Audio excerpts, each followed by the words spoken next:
Hello everybody, welcome back to my channel, and today I have another video for you guys where we're going to be watching two videos. Yes, we're going to be watching two videos. We're going to be watching a video explaining the Chidori, and we're also going to be watching a video explaining Kirin. Now the reason why I'm watching two videos is because both of them are fairly short videos, so I'm pretty sure I can get both of them in the same video and not keep the actual video that you're watching from being, too long. So I figured since they're abilities that are sort of related in a way, not necessarily, but you know what, I why not, let's just go ahead and watch them, and hopefully the video that you're watching right now, again, like I said, won't be too long, because again, they're fairly short videos. Each of them are like 6 minutes each. So let's just go ahead and explain the Chidori, which is a pretty well known ability in the Naruto series, one of the two most famous techniques in the entire Naruto series. The Rasengan, of course, being the other one, and we'll watch that video, of course, very, very soon. But for now, let's just watch this. My Rasengan video. The Chidori is the result of Kakashi attempting to fuse lightning release chakra in with the Rasengan, and as a result, you can probably guess for yourself that it's an A-rank short-range lightning release technique. Though the Chidori is fundamentally very similar to the Rasengan, it possesses enough key differences to give it an identity of its own. One of these differences is admittedly a pretty minor one, but unlike the Rasengan, which is more or less pretty quiet, the Chidori is incredibly loud. As a matter of fact, its name means 1,000 birds in English, which is a reference to the repetitive high-frequency chirping noise that the technique makes while it is being used. Minor differences aside, the biggest key difference that sets the Chidori apart from the Rasengan is the speed at which it is performed. Typically, all uses of the Chidori involve its user charging at their target at full speed. And considering Sasuke was able to dodge an attack moving at the speed of sound in the tuning exams, yeah, that's pretty fast. Yeah. Now, while moving at Mach speed does come with its perks, like making it very difficult.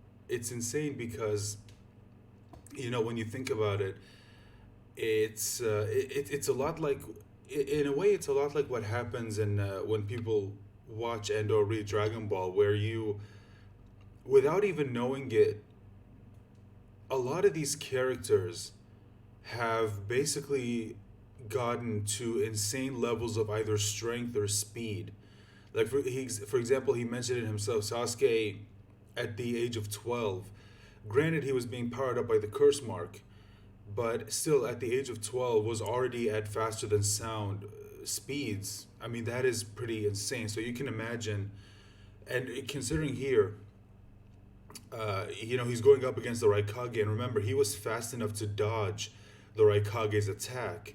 And if the Raikage is using lightning chakra mode. Now, I think if I remember correctly, when you use lightning chakra mode, it makes you very, very fast, and I would imagine it probably allows you to move at the speed of light. And if Sasuke was fast enough to dodge that, then that just goes to show you Sasuke was already pretty damn fast, even before the war arc, before he even got the Six Paths power up, which is insane to me. Now, also, we do gotta remember, he did have the help of the Sharingan, which does allow you to sort of predict your enemy's movement. So that did help in him predicting where the Raikage was going to strike, and which would help Sasuke dodge. But again, keep in mind, it was also established that just because you can see your opponent's movement doesn't mean you'll be fast enough to react to them. Remember, in his sort of mini fight with Lee even said, it's like, okay, yeah, your Sharingan can keep up with my movements, but just because your Sharingan can doesn't mean your body can. That's why he had to basically train his body to be able to move at those speeds that Lee could at the time. So yeah, again, yes, his Sharingan did help, but Sasuke also needed to be able to move in order to dodge his opponent. He still needed to be fast enough to be able to dodge it. So I don't want anyone to think that, oh, he had the Sharingan, that's how he was able to do it. No, the Sharingan helped, but Sasuke still needed to be able to actually move at those speeds in order to dodge his attack. So just wanted to clarify that. Difficult to dodge the Chidori and increasing the force behind it. It also comes with quite a few drawbacks, namely what Minato describes to Kakashi as a tunnel vision effect. Since performing the Chidori requires a person to move at such a high speed and only in a straight line, this cuts off their peripheral vision and makes it so that they can only see directly in front of them, or like Minato says, gives them tunnel vision. This makes it very difficult for a user of Chidori to react to surprise attacks directed at them from the sides or behind, and it also makes hitting somebody after and it's one of the reasons why Kakashi can't use Chidori now because he doesn't have the kinetic vision of the Sharingan, which allows you to be able to basically predict how your opponent's going to move, and you, of course, be able to react to it because, like he said, Kakashi, if Minato wasn't there, Kakashi would have died. And that's why when he had the Sharingan, he was able to basically, that's when the Chidori became perfect for him and he was able to use it. So yeah, that's why. So if anyone's wondering why Kakashi doesn't use the Chidori now, that's why. It's not that he can't use the technique anymore. He can, but he won't be able to use it with the same effect as he could when he had the Sharingan.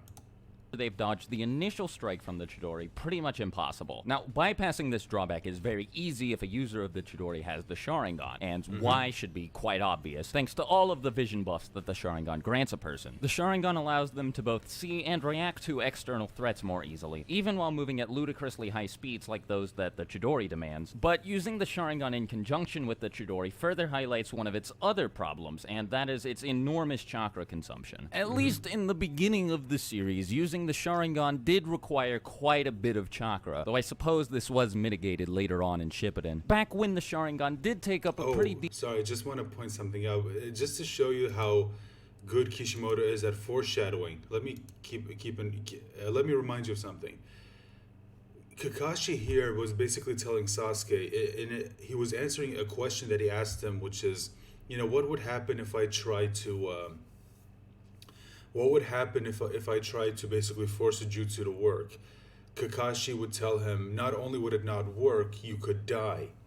And if you remember, cut to the Pain Invasion arc, Kakashi basically had no chakra left, and he basically had to force the Kamui to work in order to save Choji's life so he could relay the information about Pain's, or at least the Diva Path's weakness when it comes to using Shinra Tensei and Bansho Tenin. So in a way you could say Kishimoto was foreshadowing it even all the way back then. Now whether that's the case or not, I don't know, because I'm not Kishimoto, I'm not in his head, but it is very, very, very interesting that Kakashi says this and then what happens in the Pain Invasion arc.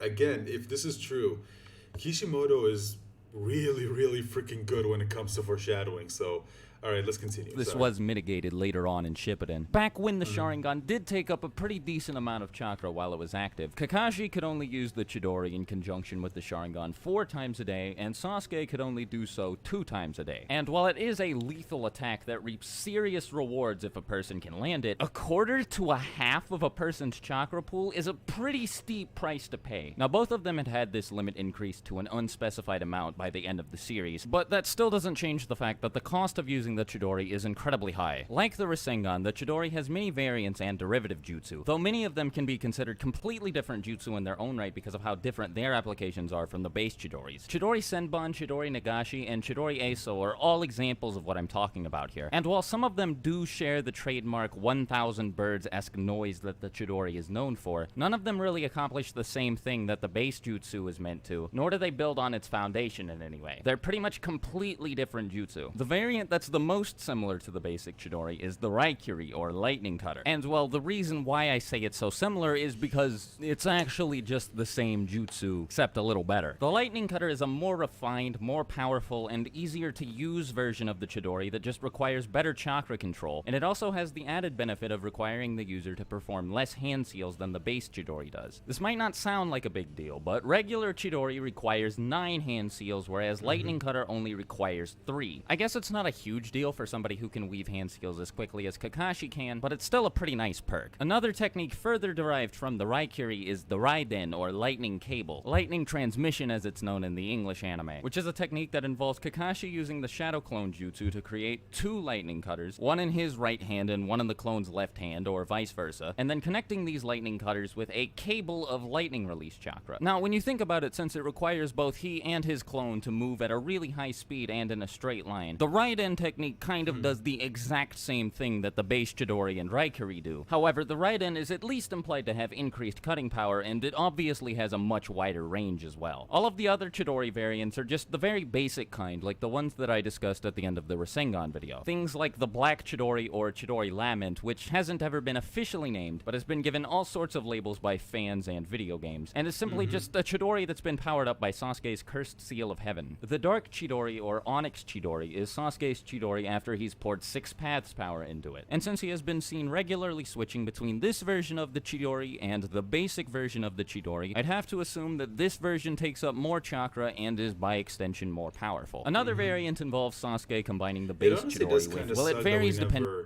It honestly kind of sucks that we never see him use this version again. I understand what he said about it using a ton of chakra, but you would think he would have mitigated that during the Boruto era, where obviously his chakra pool has increased by a lot. And I don't know. It always looked really, really cool to me, and I do kind of wish it was used more, if I'm being honest. Depending on the source, but it's either an Enton Kogutsuchi or Enton Yasuka Magatama. Either way, it's essentially Chidori powered up by a Matarasu or Blaze release, though I'm not sure what the specific effects of it are. The final variant used by Sasuke is the Susanoo Chidori, which is exactly what it sounds like. A Chidori formed in the hands of a Susanoo or a perfect Susanoo. Kakashi has also used his own exclusive variants of the Chidori, both by combining the Raikiri with 6 paths power, like how Sasuke combined his with the Chidori, and by combining Kamui with the Raikiri to create the Kamui Raikiri. Though the name's uncreative, it's a really cool technique, as it allows its user to warp anything that the Raikiri touches into the Kamui dimension. This technique was actually even enough to scare Kaguya quite a bit. So yeah, it's pretty cool. Anyway though, that about wraps up everything there is to say about the Chidori. So as always, thank you guys for watching the video all the way to the end. If you're new here, make sure to hit that like button and that subscribe button to get updated when I post new content. And if you really love me, maybe check the description for the links to my Twitter account and my Patreon account. And most important of all, make sure you have a fantastic rest of the day. Hope to see you in my next video, and I'll talk to you later, everybody. Swagkage out. Bye.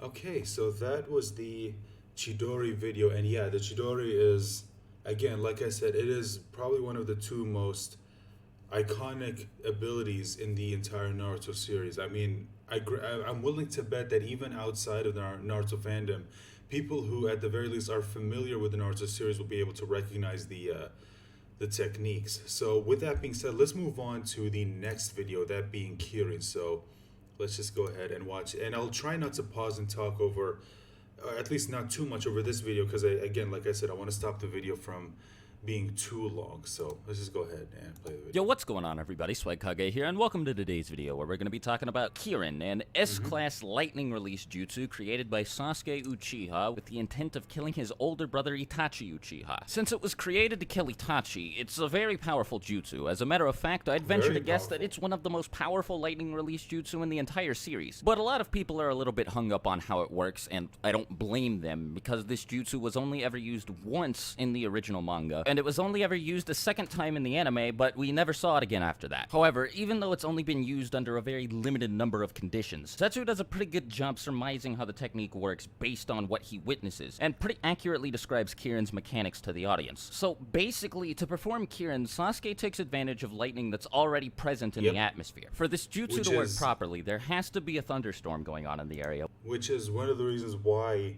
it's so goddamn powerful, because it's not a lightning that's created, using chakra. And to me, I think like this technique would be powerful even against members of the Otsutsuki clan, because even though they have abilities that can absorb chakra, this isn't a technique using chakra. Again, like he said, it's lightning, it's pure lightning from nature. Sasuke's just using his chakra to mold it, and then of course directing it to its target. But other than that, all of that lightning is just pure lightning from nature, which is one of the reasons why it makes it so dangerous, especially to a member of the Otsutsuki clan, because they cannot absorb it. And you remember, because the Rinnegan can only absorb chakra techniques, and even someone with someone like Jigen with the karma mark can't absorb, well, it's either Jigen or Kawaki or even Boruto. They can't absorb it because the karma only allows them to absorb chakra-based techniques. Remember, Kawaki even pointed this out in the Boro fight. So yeah, it would be very useful, but unfortunately one of the problems is that there's some conditions that need to be fulfilled in order for Sasuke to use this technique. Like he said, there needs to be a thunderstorm, and unfortunately there wasn't one when they were fighting either Jigen or Ishiki or even Momoshiki or Kinshiki, which, yeah, again, it's a powerful technique, but there's a lot of conditions that need to be fulfilled, which I think is actually kind of smart writing from Kishimoto, because otherwise, if Sasuke could just pull out this technique at any time, it's basically a one-shot kill technique. And unless you're someone like, let's say, unless you're someone like Naruto Uzumaki who's got 6-path Sage Mode, which severely enhances your durability, and of course Kurama Chakra Mode stacked on top of it, and unless you're, let's say, 6 paths level, this ability is just going to kill you.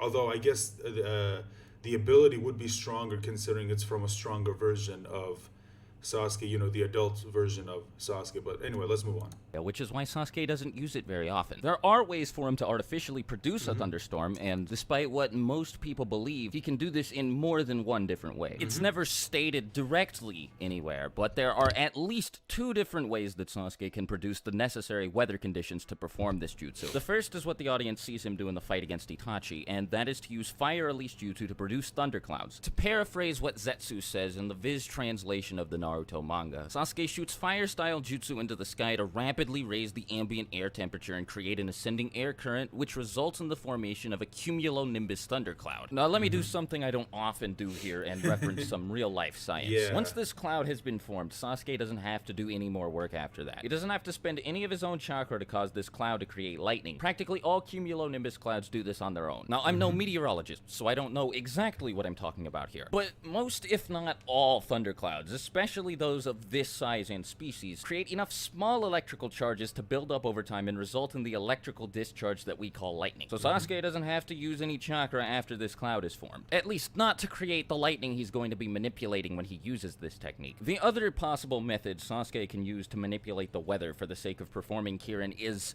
well, it's not specified, but there has to be one. I mean, Sasuke created the jutsu, so he knows how it works, and while many people don't remember this, he made a hand motion signaling that he was about to use Kirin to kill Naruto, Sakura, Sai, and Yamato when he met them in Orochimaru's hideout. And this is further supported by the fact that Orochimaru even came by to stop Sasuke from using the jutsu. And this was in the middle of the day, in a place with completely clear blue skies, after a battle that Sasuke did not use a single fire jutsu in. So Sasuke has to have some other way of causing a thunderstorm. Now, granted, this could just be Kishimoto being inconsistent, but that doesn't change the fact that it's in the manga, and Sasuke has to have a secondary method of manipulation. I mean, the only other way that I can think of is because, the atmosphere, as we know, is basically, again, it's been a while, so I could have the details wrong, but if I remember correctly, the very atmosphere that we're living in does have particles in it that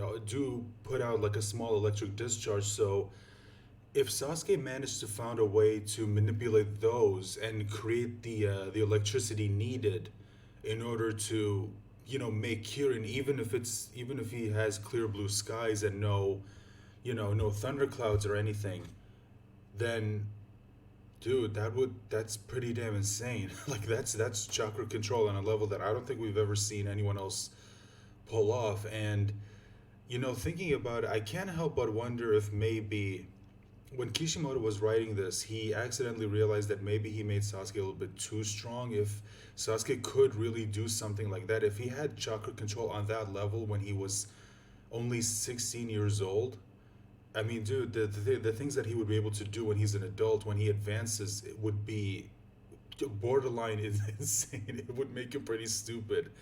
So I can't help but wonder if maybe he realized that, or one of his editors pointed it out to him, and then once he realized that, he basically set in those conditions to say that no, he can't use it unless there are these conditions, like for example the thunderclouds, and either they have to already be there or he creates them on his own. So again, we don't know.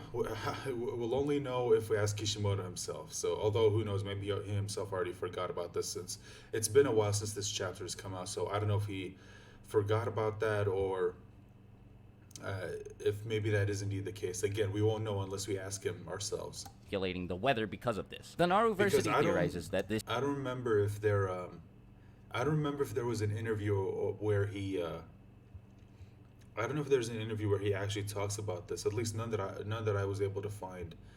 when I was, if I'm ever on the internet just looking about information on the Naruto series, I've never been able to find any. If you guys know some, maybe you can let me know about it in the comments.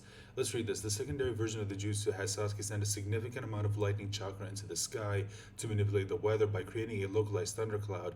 The lightning chakra simulates a reaction that gathers natural lightning within the cloud. Sasuke takes control of this lightning and then directs it towards his target on the ground in a lightning bolt, just like the original version. Really? This second method involves Sasuke sending a large amount of lightning chakra into the air in order to create a small local thundercloud that he can manipulate the lightning from. But, I mean, there's nothing concrete to support this, so I don't know. Interpret this scene how you will, because... So it's basically kind of like what I said. It's basically him... Oh, okay, well, no, sorry, no, never mind. Sorry, it's not exactly like what I said. So, okay, I get you just forget about what I said then. So he basically sends lightning chakra into the sky to create a small thundercloud that gives him the lightning he needs in order to make use of the technique. Okay. I mean, it's really all up to headcanon. So, once this cloud has been created, Sasuke can take control of the lightning it produces and manipulate it freely. When performing Kirin, he chooses to apply a shape transformation to it that makes it take on the traits of, well, a Kirin. Though Kirin literally translates to giraffe in English, it's actually a creature that's pretty prominent in Japanese and other Asian folklore. And while I don't know enough about Eastern mythology to tell you which of this creature's aspects inspired the Kirin technique, I can tell you that it is one of the most powerful creatures in Japanese folklore.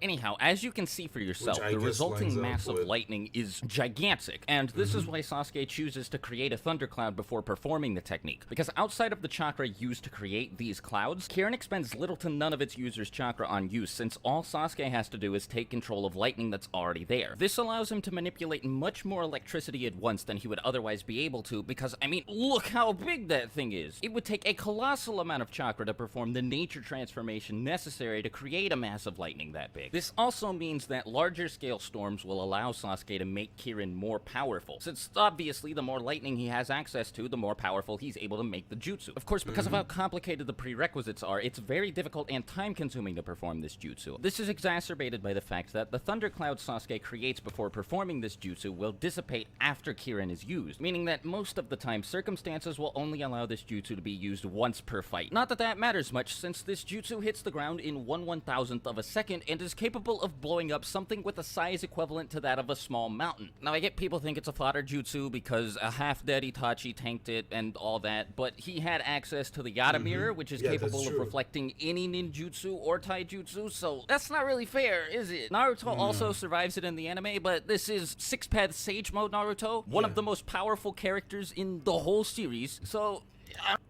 Hold on, the whole Naruto canceling out Indra's arrow, here's the thing. I will say this, in the manga it doesn't really make a lot of sense, because, okay, so the way it happens in the manga is different than how it happens in the anime. See, in the manga, Sasuke brings forth the tail beast, absorbs their chakra and creates Indra's arrow, and then fires it, and then Naruto creates the tail beast Rasen Shuriken, throws it, and both of their jutsus cancel each other out, which, if I'm being honest, when you think about it, doesn't really make a lot of sense, because...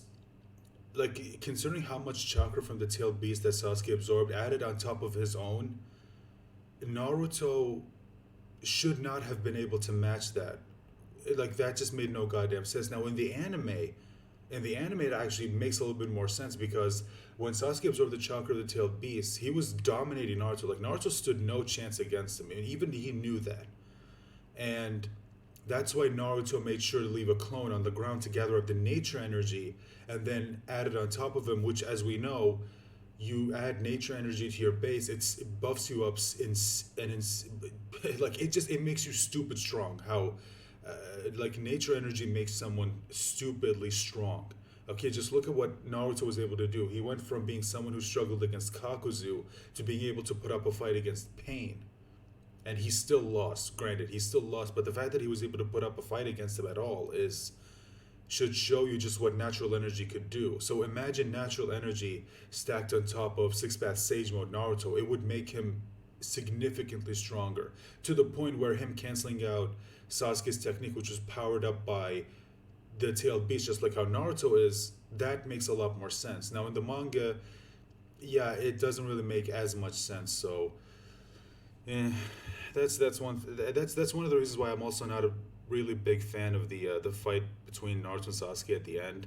Some of it I did like, but a lot of it, it doesn't really make a lot of sense when you really think about it in context. I don't think it's fair to judge Kirin's merits based off of that either. Most of the time, this jutsu is going to be more than enough to kill anybody that Sasuke is fighting against. I mean, really, there aren't a whole lot of characters in the Narutoverse with the speed or durability necessary to either dodge or tank a hit from Kirin, so I don't think it's fair to sleep on this jutsu, but whatever. Anyway, that's gonna do it for this video. That's pretty much all there is to say about Kirin. I'm actually surprised that I managed to make the video go on for this long. If you have any requests for future video topics you want me to cover, well, leave them in the comments below like always. If you're new here, make sure to like and subscribe to get updates when I post future content. Hope to see you in my next video, and until then, talk to you later. Swagkage out. Bye.